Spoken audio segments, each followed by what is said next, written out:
तर घडलेल्या प्रकाराचे दोन्ही सभागृहामध्ये पडसाद उमटले। विरोधी आमदारांनी सरकारला धारेवर धरलं, तर खुद्द दादा भुसे आणि अजित पवारांनी असं काहीही घडलं नाही असा दावाही केलाय। ही अत्यंत गंभीर घटना आहे।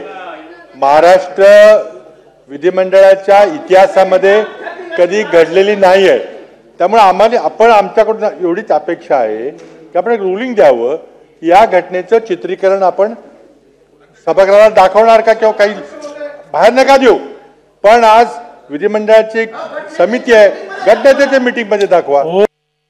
सहकारी मित्र आहेत, आमच्या पक्षाचे सन्माननीय आमदार आहेत आणि असा कुठलाही प्रकार या ठिकाणी झालेला नाही।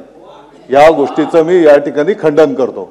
आणि राहिला विषय तर आपल्याला काय सीसीटीव्ही वगैरे आव्हाड साहेब, आपल्याला काय सीसीटीव्ही काय काय पाहिजे आहेत ना, तर ते पाहायला काही हरकत नाही। आपल्याला सीसीटीव्ही मध्ये ते सगळं काय हाणामारी हे ते काय शूटिंग झालेलं आहे ना। अध्यक्ष महोदय, माझी विनंती आहे सभागृहाला पण आणि संपूर्ण महाराष्ट्राला जे काय हाणामारी अमुक ढमुक आहे ते सीसीटीव्ही तुम्ही दाखवू शकता। ठीक आहे। या संदर्भामध्ये मी स्वतः चर्चा केली, असं काही घडलेलं नाही हे मी अतिशय जबाबदारीने सांगतोय।